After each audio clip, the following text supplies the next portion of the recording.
Assalamualaikum and greetings to all, especially to Professor Madya TS Dr. Zulkifli bin Muhammad Rosli and TS Dr. Omar bin Bapukuti as my panel for today's presentation.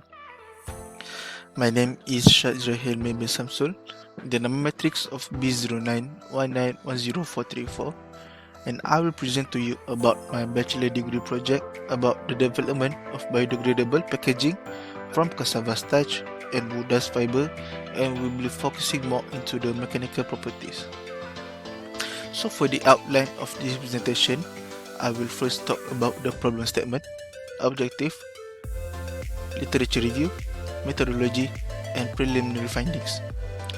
So for this problem statement of this research is the invention of the plastic has surely enhanced the standard of living. In addition, plastic production continues to increase significantly with users ranging from disposable goods to high-tech innovations. Due to the fact that the typical plastic are largely non-degradable in soil, compost and water. The current consumption of a huge quantities of plastic has caused severe environmental problems. For the wood itself, people tend to use wood as a furniture at home. It is because of the quality and appearance itself. However, the wood dust that come from the wood after cutting it have been a waste and people didn't see any value in it. Hence, in this study, I will prove that wood dust can be a good biodegradable product and can add commercial value in the future. So we move on to the objective of this project. The objective of this project is to prepare a biodegradable thermoplastic cassava starch reinforced with wood dust fiber composite, and then to evaluate the mechanical and potable properties of biodegradable thermoplastic cassava starch reinforced with wood dust fiber composite, and lastly to fabricate the biodegradable packaging derived from wood dust fiber and cassava starch. So for the scope and limitation of this research, so we will move to the scope and limitation of this research. So for the research, we will be use the wood dust percentage of 0 to 50%, and then we will use glycerol as our plasticizer and palm wax to help to improve moisture in composite. And then the testing that we will be used in this research is tensile test and flexural for mechanical properties, TGA and DSC for thermal properties, and other testing which is consists of SEM, FTIR and XRD.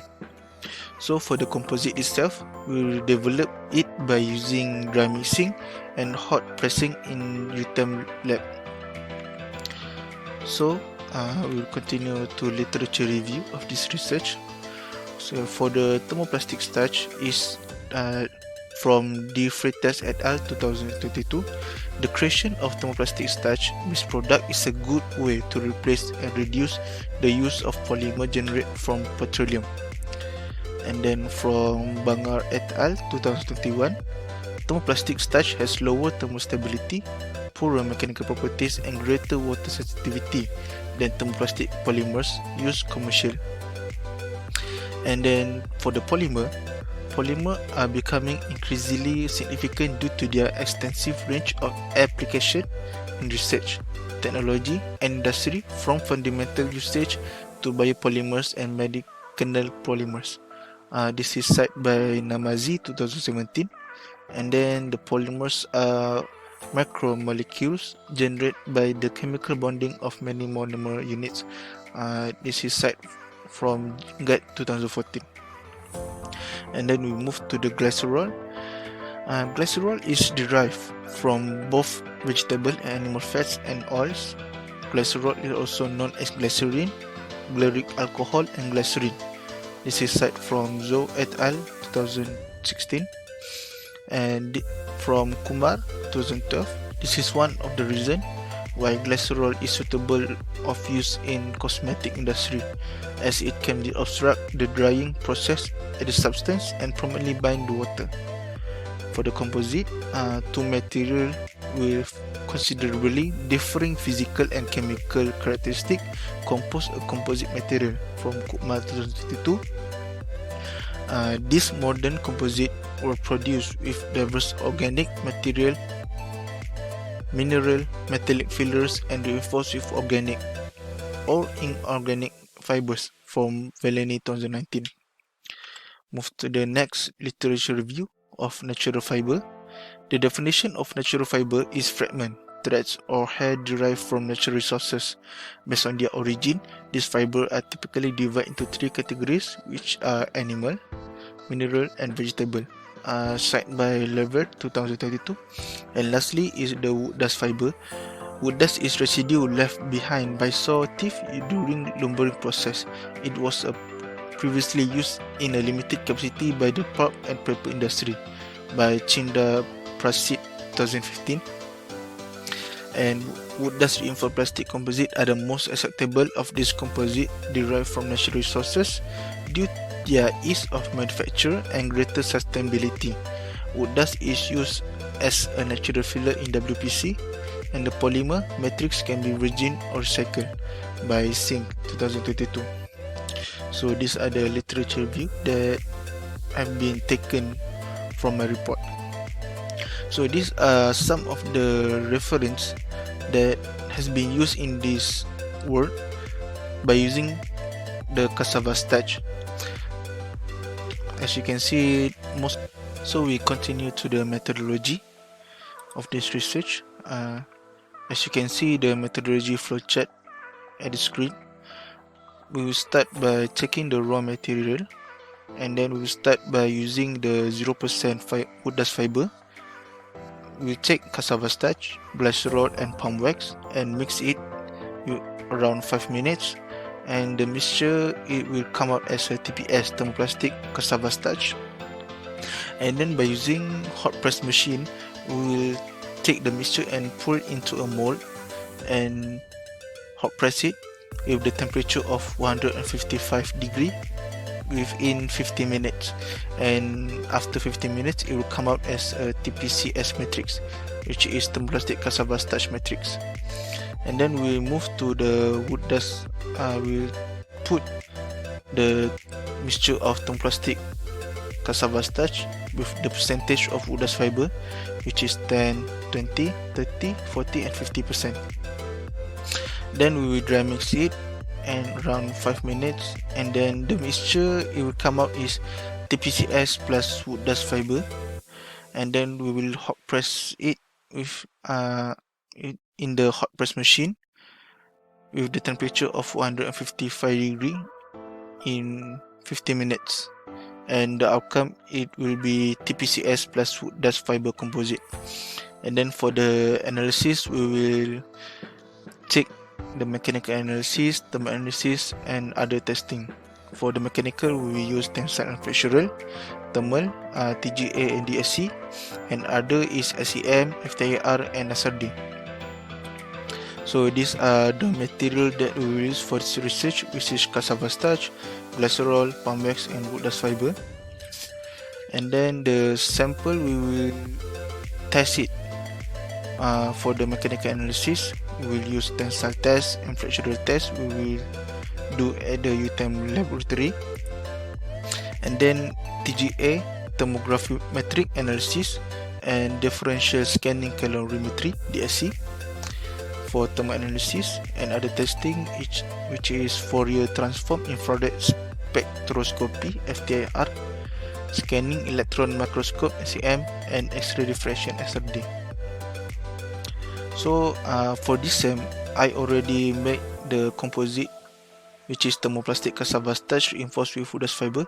So this is the result of 0% wood dust fiber, which is very clear and it is transparent.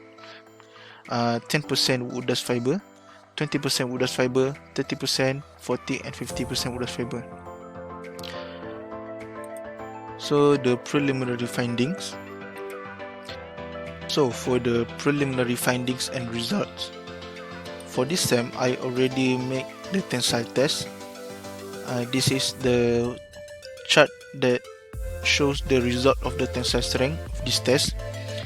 As you can see, for the 30% of wood dust fiber percentage, it has the highest tensile strength among all the wood dust fiber. However, after the 30%, it is started to decrease for the tensile strength. And then I started to make a research why it is decreased. It is because of the increase of fiber content, which caused fiber aggression inside the matrix at this time. And then for fractural test, I expected that the fractural strength is expected to increase as the percentage of wood dust fiber increase. The increasing amount of wood dust fiber in thermoplastic cassava starch will increase the number of entangled network structure in the blends, resulting in higher strength and modulus of elasticity. And then we move to the thermal analysis. For the TGA, I predicted that at 50%, wood dust fiber percentage has the highest thermal stability compared to other fiber percentage. The amplitude and position of peaks in the derivative thermogravimetric (TTG) curve are also provided by information on the component and the reciprocal influence on the composite components on the temperature scale. And then for DSC, differential scanning calorimetry, it is probably as wood dust fiber percentage increase, the glass transition temperature will also increase. However, at a certain rate, the glass transition will be decreased as wood dust fiber increase. The plasticizer role in disrupting intermolecular connection between polymer chains, resulting in decreased overall cohesiveness and a fall in Tg value, could explain why it is decreased in the Tg value. And then for other testing, which is X-ray diffraction, it is expected that the crystal growth rate will increase as the composition of fiber increase. This could be attributed to the crystalline components dissolving into aqueous solution during processing. I cite it from Jumaidin 2017. And lastly, testing is scanning electron microscope.